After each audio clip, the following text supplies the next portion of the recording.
Lanjutkan pelajaran kita sudah sampai tadi ke masih abad pertama. Kita mengetahui bagaimana kehidupan gereja waktu itu. Nah, waktu itu gereja itu belum ada gedungnya. Umat Kristen beribadah di rumah-rumah. Jadi rumah-rumah dipakai sebagai tempat ibadah waktu itu. Coba kita baca, saudara. Kita baca di dalam ya. Saya ambil Alkitabnya. Kita baca dalam kisah kitab Roma ya. Kita lihat di sana. Roma pasal 16. Karena waktu kelima kekristenan muncul, mereka tidak berpikir mendirikan agama baru. Mereka merasa bagian dari orang Yahudi yang mereka percaya bahwa nubuat-nubuat perjanjian lama itu sudah digenapi di dalam Yesus. Itulah sebabnya mereka beribadah di sinagoga, beribadah di Bait Allah, karena mereka masih merasa bagian daripada umat Yahudi.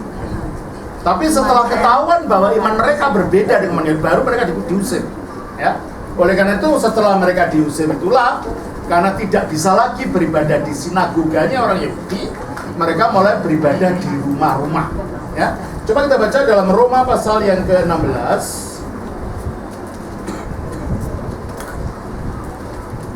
Roma pasal yang ke-16 ayatnya yang sebentar.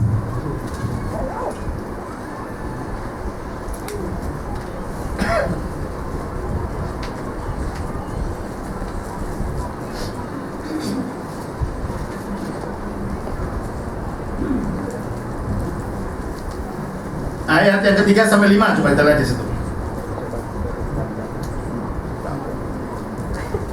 Roma pasal 16 ayat 3 sampai 5. Sampaikan salam kepada Priscilla dan Aquila, teman-teman sekerjaku dalam Kristus Yesus. Mereka telah mempertaruhkan nyawanya untuk hidupku. Pada mereka bukan aku saja yang berterima kasih, tetapi juga semua jemaat bukan Yahudi. Salam juga kepada jemaat di rumah mereka. Jadi rumahnya dipakai untuk perkumpulan gereja. Dan waktu itu kalau mereka perjamuan kudus itu dari rumah ke rumah. Memang mereka bukan agama terpisah dari Yahudi tadinya. Jadi mereka tidak siap untuk mendirikan gereja, belum ada itu. Belum ada dalam pikiran orang Kristen waktu itu untuk mendirikan rumah ibadah berbeda. Coba kita baca di dalam Kisah Rasul pasal 2 ayat 46. Kisah Rasul 2 ayat 46. Dengan bertekun dan dengan sehati, mereka berkumpul tiap-tiap hari dalam Bait Allah. Ya, sebenarnya Yahudi masih di Bait Allah kan. Terus mereka memecahkan roti di rumah masing-masing. Di rumah masing-masing. Secara bergilir. Kenapa di rumah? Karena memecah roti perjamuan kudus itu khas Kristen yang tidak bisa dilakukan di tempat ibadahnya orang Yahudi. Nggak mungkin mereka di Bait Allah bikin perjamuan kudus, diusir sama para imam. Oleh karena itu mereka melakukan perjamuan kudus di rumah-rumah. Awalnya ibadah mereka memang di rumah-rumah. Nah, waktu itu akhirnya konflik antara orang-orang Kristen Yahudi dengan orang Yahudi non-Kristen makin kan, sehingga orang Kristen banyak dianiaya. Tapi kekristenan tidak bisa dibendung, berkembang terus sampai ke kekaisaran Romawi. Dan di kekaisaran Romawi awalnya orang-orang Kristen ini dianggap bagian dari agama Yahudi. Jadi mereka dipayungi oleh hukum Romawi yang menyatakan bahwa agama seperti agama Yahudi disebut sebagai religio licita. Religio licita artinya agama sah, agama resmi. Kalau suatu agama dinyatakan sebagai religio illicita, agama yang tidak sah, bisa dianiaya. Akhirnya pemerintah Romawi mulai mengetahui bahwa agama kekristenan ternyata bukan bagian dari agama Yahudi, sudah mulai pisah. Sehingga agama Kristen dianggap sebagai religio illicita. Agama religio illicita, double L, ilegal, agama yang tidak resmi. Sehingga pada akhirnya terjadilah kebijakan penganiayaan terhadap orang Kristen. Awalnya dimulai pada tahun 60-an oleh seorang kaisar Nero, yang dia memang orang agak gila, punya sakit jiwa orang. Gimana? Ada prajuritnya paling gandeng gitu ya, diambil jadikan manten di depan panunya aja, suruh pakaian perempuan, dipaksa untuk pakaian perempuan, prajuritnya tidak mau. Ini kan orang gila. Nah, suatu hari dia itu pergi, waktu itu Kristenan di negara Romawi sudah mulai dibenci. Kenapa? Dianggap ateis, karena tidak menyembah dewa-dewa. Jadi tidak punya dewa, tidak punya theos.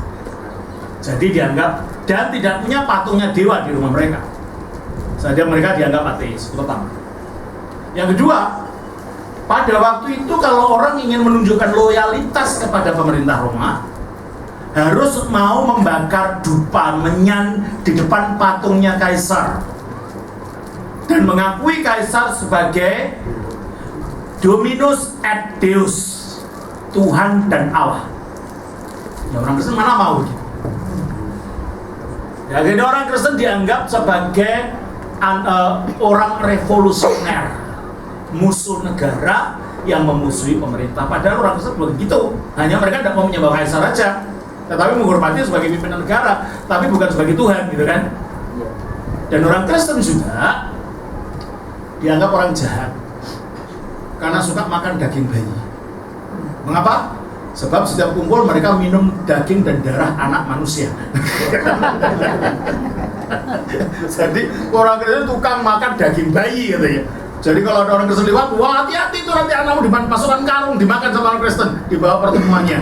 Sehingga pada itu tersebar rasa takut di antara penduduk Romawi terhadap orang Kristen. Pertama, dianggap ateis. Kedua, dianggap pemakan bayi. Ketiga, dianggap suka melakukan hubungan sumbang dengan saudari-saudarinya. Kenapa? Malam-malam mereka keluar untuk mengasihi sesama saudara. Gitu. Maksudnya melakukan persekutuan untuk sembahyang tengah malam. Perempuan keluar untuk bertemu, untuk mengasihi sesama saudara. Nah, dalam pikiran orang Romawi, wah ini perempuan berbuat tidak benar di sama saudara-saudaranya di dalam perkumpulan mereka. Sehingga orang Kristen dianggap sebagai orang jahat, orang tidak bermoral, pemakan bayi. Jadi bayangan orang Romawi terhadap orang Kristen mengerikan. Jadi sudah ada gejolak ini di antara Romawi. Akhirnya si kaisar gila ini suatu hari malam-malam dia naik balkoni kota Roma. Kok gelap ya? Kalau bikin rame enak gimana ya? Dibakarlah kotanya sama dia sendiri. Wah, orang kan datang. Rame-rame, siapa yang bakar? Orang Kristen. Wah, orang gila. Maka terjadilah aniaya terhadap orang Kristen, sehingga banyak orang jadi martir waktu itu. Martir yang terkenal pada waktu itu ada seorang muridnya Rasul Yohanes, namanya Polikarpus. Dia seorang uskup di Smyrna, bukan di Turki. Uskup di Smyrna, dia sudah umur 80 tahun, diseret, akhirnya mati dibakar di hutan Roma. Uskup yang kedua yang juga mati dianiaya pada zaman itu adalah Uskup Ignatius dari Antiokhia di Syria. Ignatius ini adalah pengganti ketiga dari Rasul Petrus. Saya katakan tadi kan, Rasul Petrus sesudah dari Yerusalem, dia pergi ke Antiokhia, menjadi uskup di Antiokhia selama 7 tahun. Tahun 60-an ini ya. Baru sesudah itu pindah ke Roma. Di Roma bersama Rasul Paulus, dia mentahbiskan Clemens. Clemens ada dalam kitab. Itu salah satu muridnya. menjadi uskup ketiga di kota Roma. Jadi kalau gereja Katolik itu mengklaim Petrus sebagai uskup pertama di Roma, itu secara sejarah tidak ada buktinya. Nah, Vatikan itu baru abad ini baru abad pertama belum ada Vatikan itu. Masih gereja kecil-kecil, rumah-rumahan belum ada Vatikan. Paus pun belum punya kekuasaan seperti sekarang ini, hanya episkop biasa aja, seperti episkop yang lain pada zaman itu ya.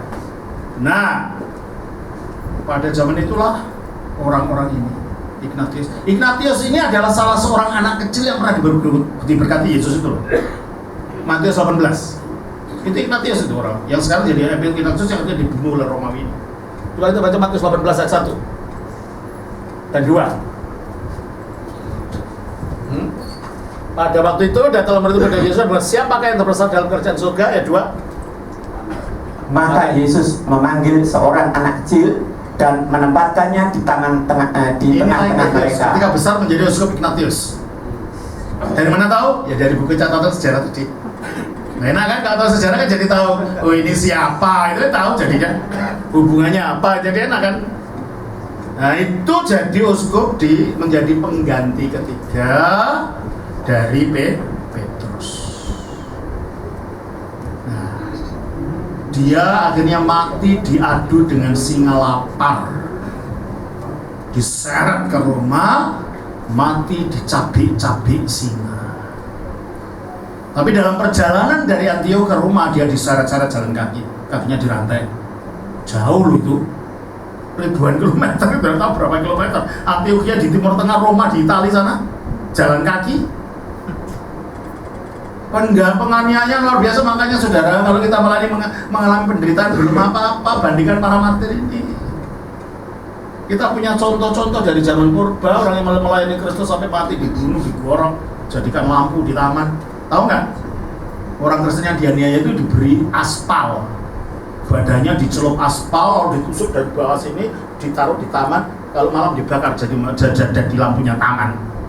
Itu salah satu aniaya yang dilakukan terhadap orang Kristen oleh pemerintah Romawi pada zaman itu. Nah, Ignatius ini selama perjalanan dari Antiochia ke Roma menulis surat kepada 7 buah gereja yang ada di dalam wilayah pelayanannya. Surat-suratnya masih ada sekarang. Polikarpus juga menulis surat kepada orang Filipi. Suratnya masih ada sekarang. Terjemahkan dalam bahasa Inggris dalam buku ini, saya punya. Ini namanya, mereka disebut sebagai para bapa rasuliah. Kenapa? Mereka sempat mengenal para rasul. Jadi tahu ajarannya rasul itu apa. Sehingga dengan demikian kalau kita ingin tahu ajaran gereja purba, baca tulisan orang-orang ini. Tulisannya Ignatius, tulisannya Polikarpus, jangan ngarang-ngarang ajaran sendiri, salah itu nanti. Kita harus kembali kepada ajaran para rasul. Ini tulisan para bapak rasul ya tadi. Sudah diterjemahkan bahasa Inggris. Jadi tulisan para bapak gereja itu banyak. Saat berobat saya punya itu, saya simpan di rumah. Supaya apa? Supaya mereferensi, oh rupanya ini akan dulu itu ajaran dianggap baru, ternyata itu ajaran sesat zaman itu gitu loh. Kalau kita tidak tahu sejarah, kita akan terjebak pada kesalahan yang sama. Ini adalah tulisan para bapak. Oh ini tulisan bapak-bapak rasulia, Justinus Martir dan Irenaeus. Irenaeus itu anak rohaninya Polikarpus tadi.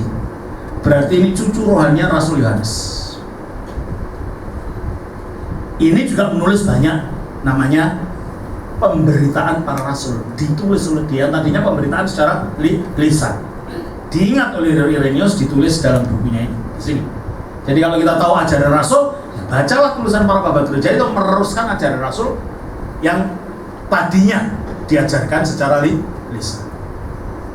Nah, kalau kita membaca tulisan dari Ignatius, tulisan dari Irenaeus, tulisan dari Polikarpus, yang mereka semua ini tahu para rasul, menerima ajaran dari mereka, sehingga dengan demikian dengan membaca tulisan ini kita tahu bagaimana cara hidup gereja mula-mula, bagaimana yang dipercaya oleh gereja mula-mula, bagaimana yang dilakukan dalam ibadahnya gereja mula-mula, sehingga kita tidak ngarang-ngarang, kita anggap oh ini gereja mula-mula, padahal tahu saja tidak ada, kita ngarang-ngarang sendiri.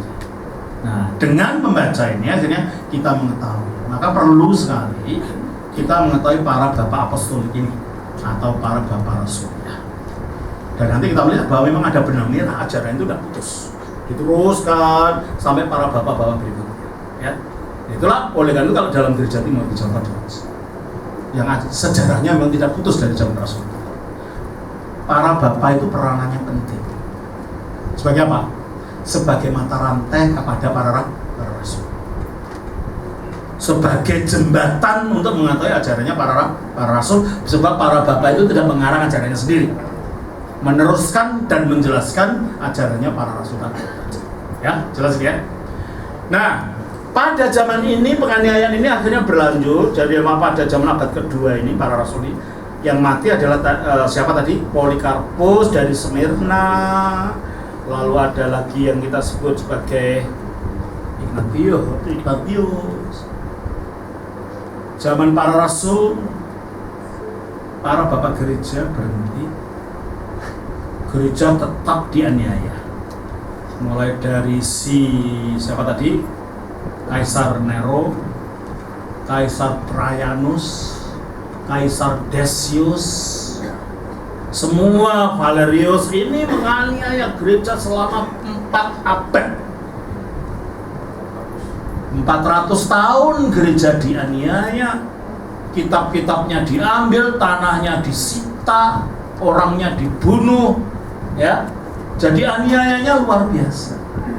Nah, pada waktu itu ketika gereja mengalami aniaya daripada pemerintah Romawi ini, ada para intelektual yang akhirnya bertobat menjadi Kristen. Dan mereka ini yang mulai menulis jawaban atas tuduhan-tuduhan para penyembah berhala ini terhadap orang Kristen. Tuduhan para filsafat penyembah berhala dan tuduhan para kaisar ini kepada agama Kristen untuk menjelaskan iman Kristen itu apa. Nah, orang-orang ini disebut sebagai para bapak pembela iman, atau disebut juga para bapak apologis. Nah, dari tulisan mereka kalau kita baca, kita dapat mengerti apa yang dipercaya oleh gereja itu, bagaimana menjawab, memberikan apologetika terhadap dunia yang ada di sekitar mereka. Mereka nggak berdiam diri. Salah satunya adalah yang terkenal adalah Justinus Martir. Justinus tadinya adalah seorang ahli filsafat yang sangat terkenal. Dan akhirnya ketika jadi Kristen menggunakan kemampuannya berfilsafat untuk berargumentasi dengan para filosof penyembah berhala. Dan salah satunya yang terkenal adalah dialognya dengan seorang Yahudi yang bernama Trypho.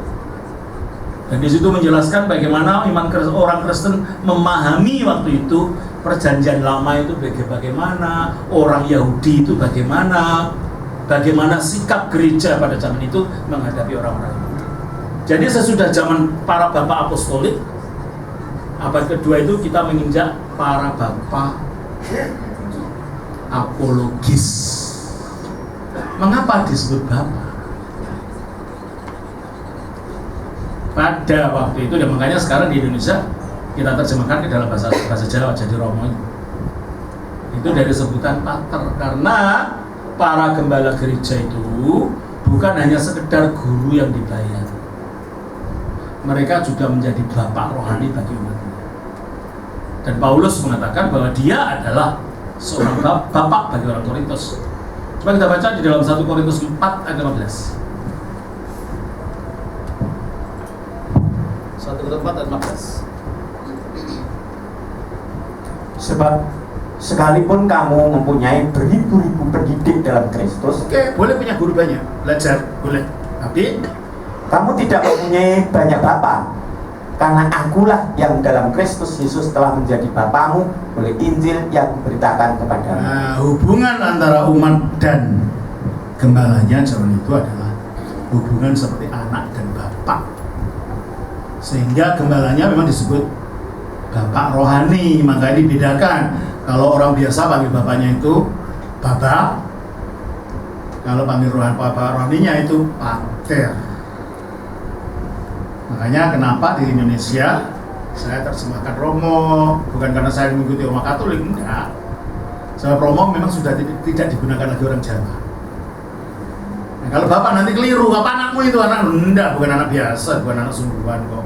Ini anak rohani, maka silakan gunakan kata Romo. Sebab kata bapak ini dalam bahasa Indonesia itu pengganti kata mister dalam bahasa Inggris. Ya kan? Tuan. Pak ini maksudnya kan tuan ini maksudnya.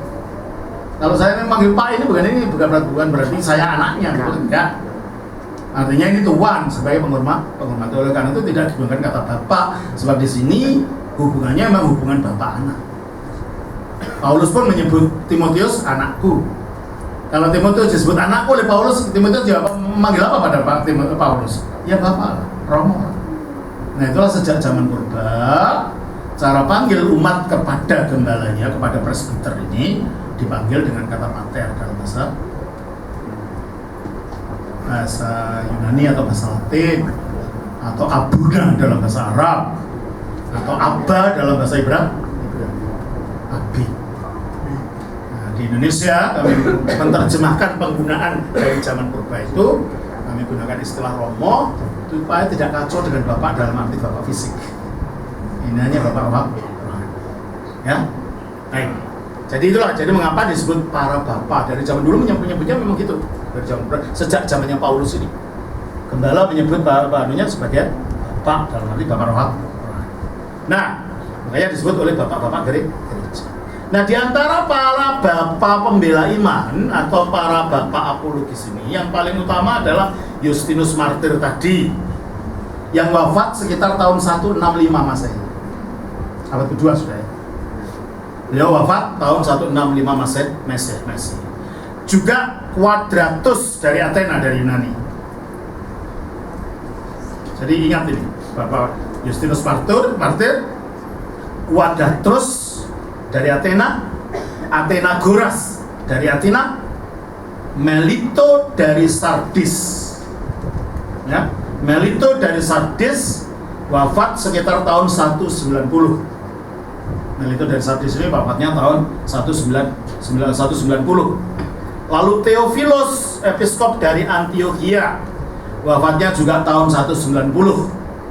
Minicius Felix, berasal dari sebelah barat Afrika Utara, wafat sekitar tahun 235. Karena mereka sering menulis langsung kepada para kaisar Romawi, para bapak apologis atau pembela iman ini telah berbuat banyak bagi membantu iman Kristen mendapatkan kehormatan intelektual dan sosial. Karena yang ditulisnya adalah orang-orang intelektual. Sehingga tadinya agama Kristen dianggap agama rendahan. Karena kebanyakan waktu itu awal-awal yang percaya adalah orang-orang yang tingkat rendah. Makanya direndahkan oleh para filsafat, ahli filsafat. Dengan banyaknya masuk orang-orang pandai ini ke dalam iman Kristen, para ahli filsafat ini pada iman Kristen, dan mereka membantah kembali para kaisar, para pemikir-pemikir zaman itu, sehingga iman Kristen mendapat kehormatan di kalangan orang-orang pandai. Awalnya orang Kristen bukan dari kalangan pandai. Coba baca 1 Korintus 1 ayat 29. 1 Korintus 1 2. Supaya jangan ada coba 28. 28.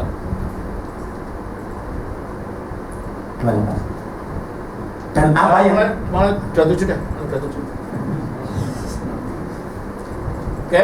Tetapi apa yang bodoh bagi dunia dipilih Allah untuk memalukan orang-orang yang berhikmat. Dan apa yang lemah bagi dunia dipilih Allah untuk memalukan apa yang kuat. Dan apa yang tidak terpandang dan yang hina bagi dunia dipilih Allah. Bahkan apa yang tidak berarti dipilih Allah untuk meniadakan apa yang berarti. Supaya jangan ada seorang manusia pun yang memegahkan diri di hadapan Allah. Kita lihat ayat 26 juga. Ayat 26. Ingat saja saudara-saudara, Bagaimana keadaan kamu ketika kamu dipanggil? Menurut ukuran manusia, tidak banyak orang yang bijak, tidak banyak orang yang berpengaruh, tidak banyak orang yang terpandang. Itulah keadaan orang Kristen awalnya waktu dipanggil. Kebanyakan dari kelas rendah, orang yang tidak berpendidikan, yang tidak punya pengaruh. Makanya iman Kristen awalnya itu direndahkan sama para pemimpin Yunani, para pemimpin Romawi ini. Nah, baru dengan masuknya para ahli filsafat seperti Justinus Martyr, seperti Athenagoras dari Athena, seperti Quadratus, seperti Theophilus dari Antioquia, ketika orang-orang ini orang-orang memang berpendidikan tinggi pada zamannya dan mulai menjawab kembali kepada para kaisar, menjawab kembali kepada para ahli filsafat, baru mereka tahu ternyata agama Kristen itu bukan agama rendahan gitu. Ternyata ajarannya itu sebanding tingkatan intelektualnya dengan ajaran filsafat waktu itu, sehingga dengan demikian akhirnya iman Kristen mendapat tempat terhormat di masyarakat, sehingga waktu itu makin membawa orang-orang dari tingkat tinggi tertarik jadi orang Kristen. Nah, inilah jasa dari para bapak apologis. Jadi bapak-bapak jadi ingat ya, dari para rasul, para bapak rasulia, dari para bapak rasulia, para bapak apologis. Jadi kalau ada orang mengatakan sesudah zaman para rasul gereja hilang, baru ditemukan Martin Luther, orang itu tidak baca sejarah. Pernah dengar gitu? Gereja jadi kafir, hilang, baru Martin Luther mengembalikan. Itu sejarah dari mana yang dibaca? Gereja selalu ada sepanjang sejarah. Sebab kalau gereja tidak ada berarti Kristus bohong.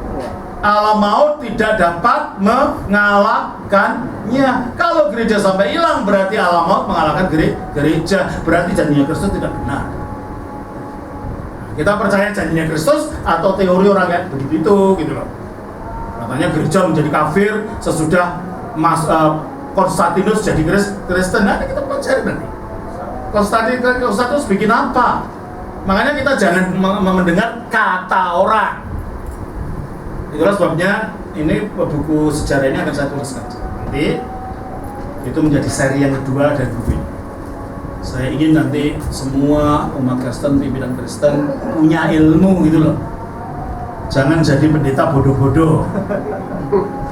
Jadilah orang yang berilmu sehingga ketika berhadapan dengan para ulama kita tahu sejarah. Sebab kayak itu Arin Handoyo itu saya marah membaca. Ngawur lah. Lah katanya bangsa Jerman itu oleh gereja Roma mengirimkan orang Yesuit di sana untuk menentukan. Yesuit itu baru muncul abad ke-16. Orang Jerman itu diinjili Ulfilas abad ke-5. Hubungannya apa Yesuit dengan bertobatnya orang Jerman kepada iman Kristen? Nah, kalau kita tidak tahu sejarah, kita mengiyakan saja katanya orang bohong ini gitu loh. Ya toh? Kita tidak bisa jawab. Makanya perlu sejarah. Sehingga demikian kita tahu tidak bohong, nggak ngomong enggak. Itu kejadian itu abad ke-4 kok, abad ke-5 kok kamu katakan yang dikirim orang yang baru muncul pada abad ke-16. Mana mungkin? Nah, kalau tahu sejarah kan enak. Karena ada data, ada bukti. Ya. Baik, kita lanjutkan.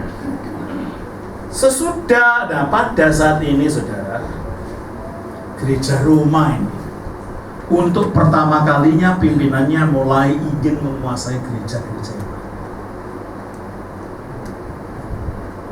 Pimpinan gereja Roma, Uskup Roma itu mulai disebut Paus. Paus artinya bapak, dari kata papas. Papas itu artinya bapak.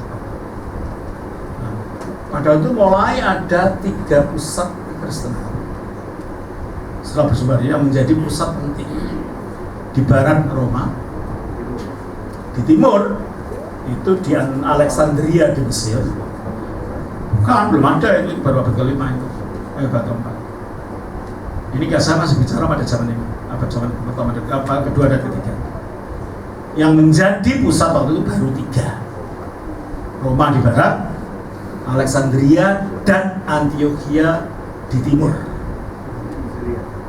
Ya, di Mesir. Karena itu tempat di mana Rasul Paulus dikirim kan. Rasul Paulus mengabarkan Injil 3 kali itu kan yang ngirim gereja Antiochia. Jadi tidak ada penginjil freelance, itu tidak ada. Paulus pun bukan freelance. Dia dikirim oleh gereja Antiochia. Lapornya kemana? Ya ke Antiochia lagi. Tidak ada penginjil freelance, tidak ada. Saya dulu gitu, saya pikir Rasul Paulus berangkat sendiri gitu. Karena saya bacanya, saya berdok di tengah-tengah. Dan saya lihat awalnya dari awalnya dikirim gereja Antiochia. Setelah selesai lapornya gereja Antiochia lagi, berangkat dari gereja Antiochia lagi, kembali ke gereja Antiochia, baru berangkat lagi belum sempat ke Yerusalem, ditangkap dibawa ke Roma kan gitu. Jadi nggak ada itu penginjil tanpa gereja, itu nggak ada. Dalam Alkitab selalu titik penolakannya gereja. Penginjil tanpa wadah. Penginjil tanpa wadah ya. Saya dulu begitu. Saya pikir karena ya kekurang tahu saya tidak salah karena nggak tahu gitu. Nah kalau nggak tahu ya belajar gitu kan. Ya. Nah pada saat ini saudara, ya terjadi pergolakan mengenai Paskah. Di mana uskup di Roma ingin menyamakan Paskahnya gereja Timur. Waktu itu menggunakan kata-kata yang berbeda dengan gereja. Di situ mulai pimpinan gereja Roma ingin meluaskan kekuasaan, dilawan oleh Polikarpus. Jadi mulai dari awal sudah ada ketegangan gereja yang di barat dengan gereja yang di timur dari awal. Karena gereja barat selalu ingin menguasai yang lain, yang akhirnya berkembang terus, akhirnya menjadi kedudukan paus sekarang ini. Itu mulai dari apa? Dari sejak zaman sesudah para rasul. Ya. Baik, kita lanjutkan pada masih abad kedua, saudara. Pada zaman itu gereja diganggu oleh munculnya aliran baru, namanya aliran Gnostik. Aliran apa? Aliran Gnostik, yaitu aliran yang ingin mencampur aduk ajaran Injil dengan filsafat kebatinan Yunani. Filsafat keberhalaan dicampur aduk jadi satu. Sehingga akhirnya mereka itu mulai menulis Injil-Injilnya sendiri, yang akhirnya kita sebut sebagai Injil Apokrifa. Dan tulisan-tulisan namanya pseudepigrafa. Tulisin yang supaya tidak lupa nanti. Ulang apa itu? Roma tadi ngomong apa itu? Apokrifa dan pseudepigrafa. Apa itu? Pseudepigrafa adalah tulisan-tulisan yang mengatasnamakan salah satu rasul, tapi bukan karangan rasul. Umpamanya Injil Petrus, nah lain itu pada masa tulisan orang Islam itu abad 13, bukan dari zaman para rasul. Itu Injil palsu itu. Nah. Injil Yudas, Injil Petrus, Injil Thomas masa kanak-kanak Yesus. Macam-macam Injil yang isinya fiksi dan dongeng. Salah satunya Pak, di dalam Injil Thomas masa kanak-kanak Yesus itu ambil lempung gitu, tanah liat, diulut-ulut jadi kayak burung dijabus, jadi burung sungguhan. Ini dari Injil Thomas masa kanak-kanak Yesus. Nah ternyata itu masuk dalam Al-Quran. Nabi Isa dalam Al-Quran dikatakan membuat burung dari tanah diembus jadi burung sungguhan. Nah kok Allah nyontek Injil palsu? Nah kalau saudara nggak tahu, ini kan nggak ngerti. Makanya perlu sejarah, perlu tahu adanya muncul-muncul ini. Tapi jangan dikacaukan dengan apa ya di kalangan Protestan disebut sebagai kitab apokrifa perjanjian lamanya gereja Katolik, itu lain. Sebab Katolik tidak menyebutnya apokrifa, disebutnya Deuterokanoni. Saya jelaskan asal mulanya dari mana ini. Gereja Ortodoks menyebutnya bukan apokrifa, bukan deuterokanonika juga. Kalau Gereja Ortodoks menyebutnya Anaginoskomenon. Harus tahu ini. Mungkin saudara nggak pernah dengar, sekarang saya jelaskan. Di dalam Gereja Ortodoks kitab-kitab ini disebut Anaginoskomenon, artinya kitab-kitab yang layak dibaca. Kalau Katolik menyebutnya deuterokanonika, artinya kanon yang kedua, yang kedudukannya sama dengan kanon pertama, yaitu kanon dalam bahasa Ibrani. Loh, kok ada kitab-kitab itu ceritanya gimana? Apa Katolik nambah? Enggak, Katolik enggak nambah.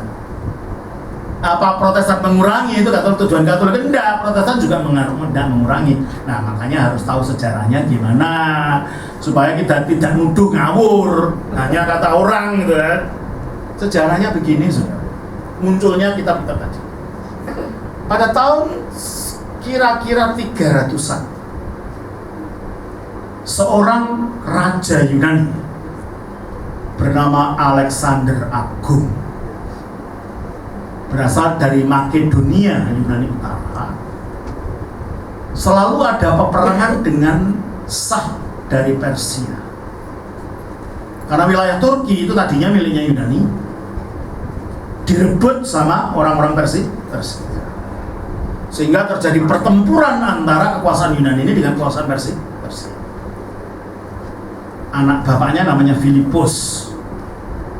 Philo, dari kata philo itu artinya cinta, ipos artinya kuda. Filipos orang yang mencintai kuda. Jadi kalau siapa namanya Filipus, itu artinya pencinta kuda. Karena aku kalau tahu artinya itu jadi enak gitu loh. Bukan asal bunyi saja gitu ya.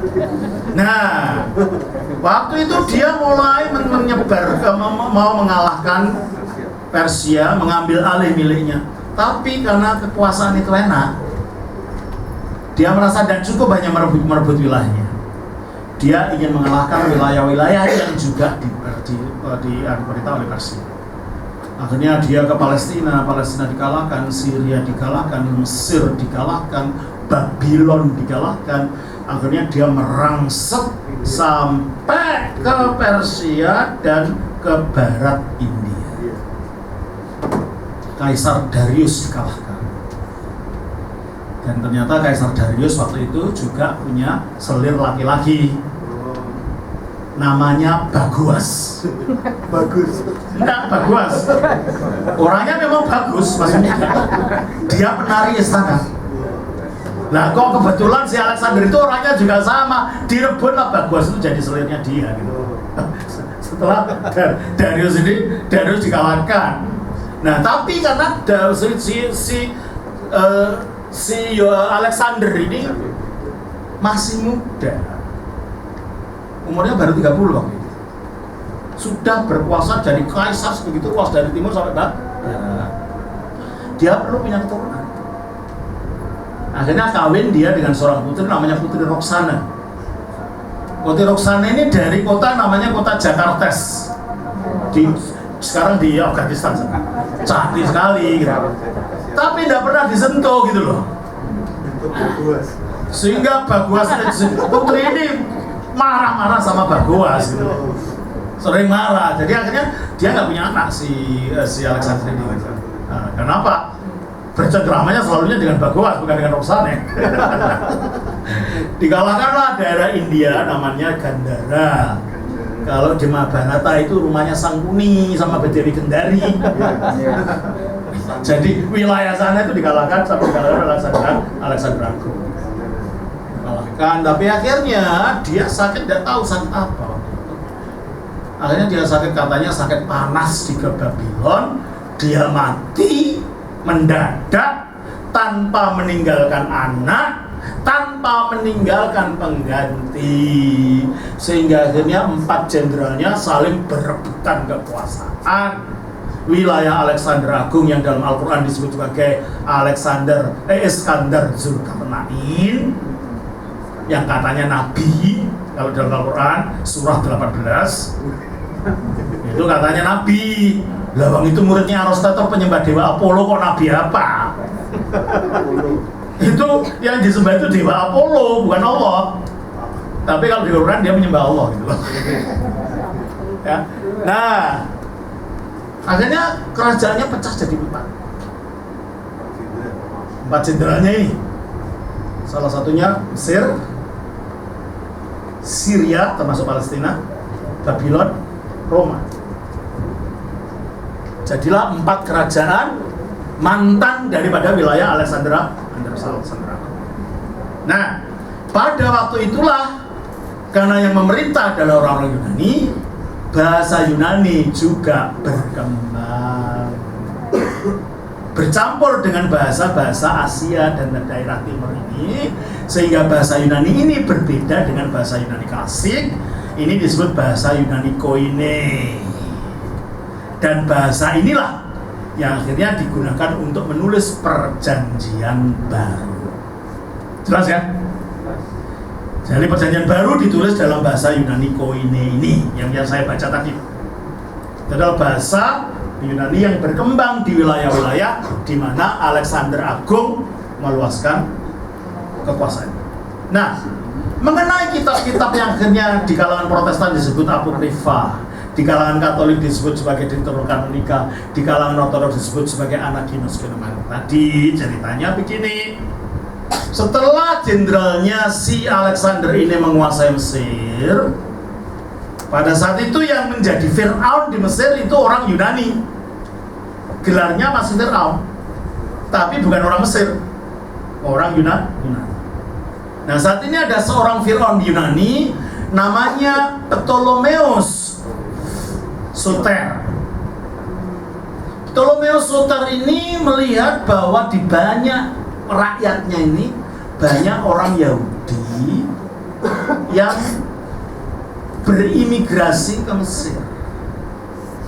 Mesir adalah kota pelajar, dan Alexander mendirikan kota di sana sebagai penyimpan dari manuskrip-manuskrip menjadi perpustakaan paling lengkap di zaman purba itu. Kota itu namanya Alexandria, sebab didirikan oleh Alexander. Sampai sekarang masih ada kota itu. Saya sudah ke sana kemarin, ya. Kota Alexandria. Nah, Fir'aun Ptolemeus memerintahkan, hai kamu umat Yahudi, daripada kamu baca kitab sucimu tidak ngerti bahasanya, kenapa nggak kamu terjemahkan saja kitab sucimu itu ke dalam bahasa Yunani yang kamu ngerti? Nah, oleh dorongan dari Fir'aun Yunani ini, akhirnya 72 orang rabi Yahudi berkumpul menerjemahkan kitab suci Perjanjian Lama ke dalam bahasa Yunani. Pada waktu itu kitab suci Perjanjian Lama belum dipakemkan oleh orang Yahudi. Hanya kelima kitab Musa saja sudah dipakemkan, yaitu Kejadian, Keluaran, Imamat, Bilangan, Ulangan. Hanya itu yang pakem. Yang lain-lainnya belum. Puisi, sejarah belum, para nabi belum. Sehingga pada waktu ke-72 orang pemimpin agama Yahudi ini menerjemahkan kitab suci mereka ke dalam bahasa Yunani, ikut diterjemahkan sastra-sastra keagamaan Yahudi ke dalam bahasa Yunani, termasuk sastra sejarah keagamaan. 4 buah kitab sejarah, 1 Makabe, 2 Makabe, 3 Makabe, 4 Makabe. Entah kenapa gereja Katolik hanya menggunakan 2 saja, padahal aslinya ada 4. Ya, aslinya dalam beberapa bahasa Ibrani ada 4. 1 Makabe sampai 4 Makabe. Kitab sejarah Tobit, kitab Yudit itu diterjemahkan. Lalu kitab puisi Yesus bin Sirach, ya, kitab kebijaksanaan Salomo, Mazmur 151, terus ada banyak lagi. Nah, kitab-kitab ini, kitab-kitab Yahudi yang tadinya hanya kitab keagamaan yang dibaca orang Yahudi ini, ikut diterjemahkan para rabi Yahudi ini, dimasukkan dalam terjemahan kitab suci Perjanjian Lama versi Alexandria pada zaman itu, sehingga kitab suci perjanjian lama orang Yahudi di Mesir jumlahnya lebih panjang daripada kitab suci perjanjian lama orang-orang Yahudi di Israel yang menggunakan bahasa Ibrani. Jelas? Nanti kalau itu yang membuat kitab itu orang Katolik atau orang Yahudi? Orang Yahudi, orang Katolik tidak ada urusannya dengan itu. Ya, jadi jangan nuduh-nuduh sekarang, udah tahu sejarahnya. Orang Katolik dan nambah-nambah. Nanti orang Katolik kan, wah orang Protestan suka ngurang-ngurangi gitu nanti. Ya toh? Sebab mereka tahunya kitabnya dari dulu begitu gitu kan.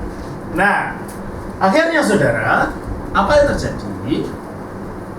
Ketika kekristenan mulai muncul, kebanyakan yang jadi Kristen orang Yahudi atau orang non-Yahudi? Non-Yahudi. Kalau mereka orang non-Yahudi ngerti bahasa Ibrani tidak? Tidak. Waktu itu perjanjian baru sudah ada belum? Belum. Jadi kalau mereka para rasul membuktikan tentang Mesias kepada orang non-Yahudi menggunakan apa? Kitab suci perjanjian lama bahasa Yunani yang akhirnya dikenal dengan nama Septuaginta. Mengapa Septuaginta? Artinya 70, karena dibulatkan dari angka 72 tadi. Apa 72 tadi? Para rabi yang jumlah para rabi yang menerjemahkan. Maka kitab terjemahan Yunani pertama kali perjanjian lama itu disebut terjemahan Septuaginta yang jumlahnya lebih panjang daripada kitab suci bahasa Ibrani yang ada di Israel. Jadi itulah kitab suci yang digunakan para rasul.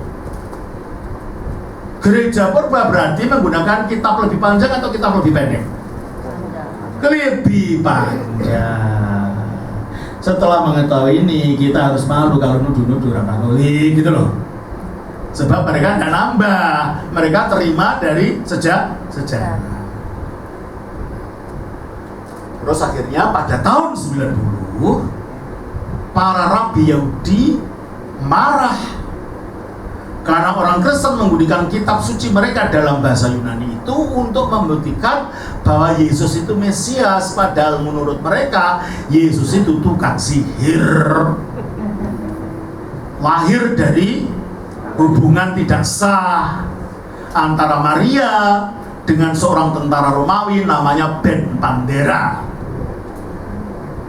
Itu ditulis dalam kitab Yahudi namanya kitab Talmud. Jadi orang Yahudi kalau membaca kitab suci perjanjian lama membacanya dari kacamata Talmud. Nah, kita baca kitab suci yang sama, kacamatanya perjanjian baru. Oleh karena itu biarpun kitab yang sama dibaca, akhirnya kesimpulannya beda. Sebab kacamatanya beda. Yang satu kacamata Talmud, di mana Yesus dibilang sebagai tukang sihir, anaknya Ben Pandera, ibunya seorang tidak bermoral, gitu tuduhannya. Dan dikutuk. Yesus itu orang terkutuk menurut Talmudnya orang Yahudi. Makanya orang Kristen jangan sok ke Yahudi-Yahudian, dianggap orang Yahudi itu orang Kristen. Bukan. Mereka itu sama bencinya terhadap orang Kristen sama seperti orang Islam. Yang dilawan sama. Tritunggal dilawan. Keilahian Yesus dilawan. Yesus anak Allah dilawan. Ya. Bangkitan Yesus dilawan. Semua dilawan.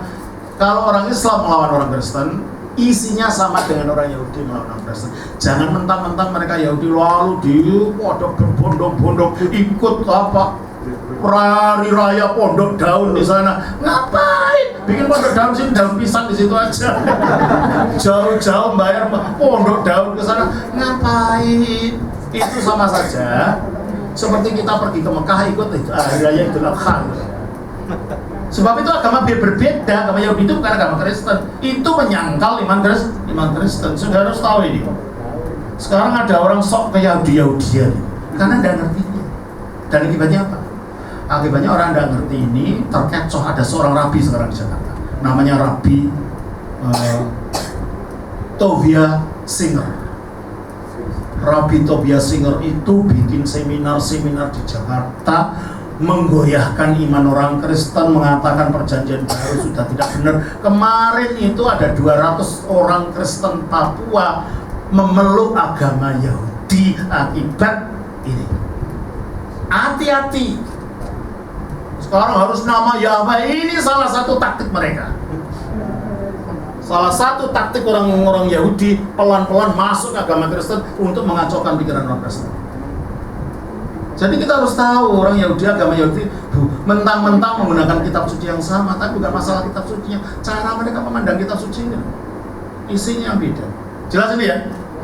Nah, disitulah akhirnya orang-orang Yahudi tahun 90, pada tahun 90, karena banyak berhasil sekali orang-orang Kristen ini mentobatkan orang-orang sekitarnya menggunakan kitab suci seperti mereka mengadakan konsili Yahudi di kota Yamnia tahun 90. Di dalam konsili Yahudi ini, kitab Septuaginta dilarang digunakan oleh orang Yahudi. Dan waktu itulah mulai kitab suci Perjanjian Lama dikanonkan.